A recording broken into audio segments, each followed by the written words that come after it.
13 वर्ष पूर्व मूक बधिर और लावारिस हालत में मिली आज इस कन्या का विवाह जो एक उसके लिए नए जीवन में खुशी लेकर आया है और कोटा की तमाम संस्थाओं। नमस्कार, मैं अपूर्वा, आप देख रहे हैं दिव्यांग जगत। आइए बढ़ते हैं कुछ खबरों की ओर। दूल्हा दुल्हन दोनों दिव्यांग रस्मों से संपन्न हुई शादी। 5 लाख रुपए का चेक मिला। कोटा में परिवार से बिछड़कर आने वाली बालिकाओं का सहारा नारी निकेतन है। यहाँ अक्सर दुखी मन से ही बालिकाएं आती है, लेकिन गुरुवार को खुशियों के ढोल बज रहे हैं। ये खुशियां भी कोई और नहीं बल्कि नारी निकेतन में रह रही रीना के विवाह की है। दुल्हन रीना जन्म से दिव्यांग है। वह बीते लंबे समय से नारी निकेतन में रह रही थी। सरकारी प्रक्रिया पूरी होने के बाद उसका विवाह किया जा रहा है।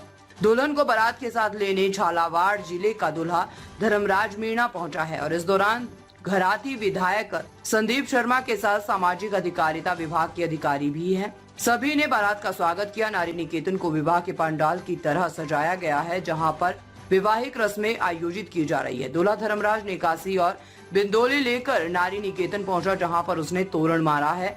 इसके बाद पंडित ने दुल्हन रीना और दूल्हे धर्मराज का प्राणी ग्रहण संस्कार दोपहर में करवाया। रीना की एक नहीं सैकड़ों मां। नारी निकेतन की अधीक्षक अंशुल मेहंदी रत्ता ने बताया कि जिस तरह से एक घर में होने वाली शादी में एक मां रहती है, वह मां अपनी बालिका की शादी विवाह की रस्में करती है। इस तरह से हमने पूरा आयोजन किया है। यहाँ पर सैकड़ों की संख्या में मां रीना की है। सभी एकजुट होकर विवाह समारोह में मदद कर रहे हैं। शहरवासी और अधिकारी भी पहुंचे हैं। शहर के प्रतिष्ठित लोगों ने अलग अलग सम्मान विवाह में गिफ्ट के तौर पर दिया है, तो वहीं सभी के सहयोग से ये विवाह हो रहा है। विधायक संदीप शर्मा ने कहा है कि आयोजन बिल्कुल खास बन गया है। जिस तरह से एक बेटी का विवाह होता है, उस तरह से यहाँ पर विभाग आयोजन कर संदेश दिया गया है और इन बच्चों के चेहरों पर मुस्कान लाई गई है। इस दौरान नगर निगम कोटा दक्षिण कमिश्नर ओम प्रकाश मेहरा, वीरेंद्र जैन आदिनाथ, मनोज जैन आदिनाथ व राजा राम कर्मयोगी भी मौजूद थे।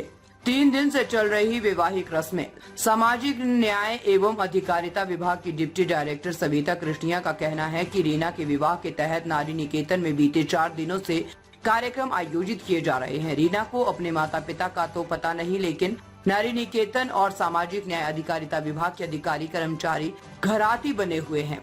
उसके विवाह की रस्म में 7 दिसंबर को विनायक स्थापना की गई और इसके बाद बासन किया गया।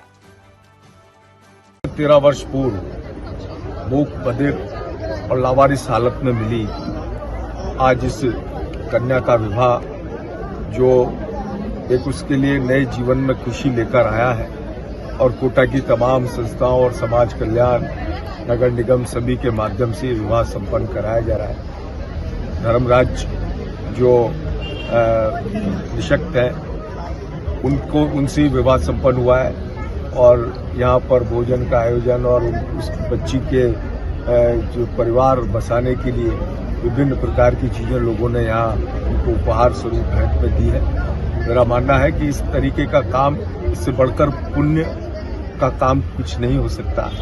जीवन में किसी के चेहरे पर खुशी लाना, उसके चेहरे पर मुस्कान लाना, और एक ऐसी बच्ची जिसका कोई ना हो और जिसने कभी सपने में न सोचा हो, जो मूक बधिर हो, जो अनाथ हो, बिल्कुल बेसहारा हो, उसको संभालना 13 वर्षों तक और अब उसका विवाह करना, तो यही ईश्वरीय कृतित्व होते हैं। जो जीवन की सार्थकता हमारी है, उस जीवन की सार्थकता यही है कि जो खुशी ऐसे काम में सहयोग करने में, मदद करने में मिलती है, इससे बड़ी खुशी, इससे बड़ा आनंद कोई नहीं हो सकता। और ये हम देख रहे हैं यहाँ पर कि लोग आगे बढ़कर जो है इस पुनीत काम में अपना सहयोग प्रदान कर रहे हैं। Thank you. और यही भाव हमारे लोकसभा अध्यक्ष जी का भी है। लोकसभा अध्यक्ष जी निरंतर इन्हीं बातों को लेकर प्रेरक उदाहरण देते रहे और उनका प्रयास भी यही रहता है कि अंतिम प्रभावग्रस्त व्यक्ति के चेहरे पर मुस्कान लाई जा सके, और आज भी यही कार्य संपन्न हो जाए। ठीक,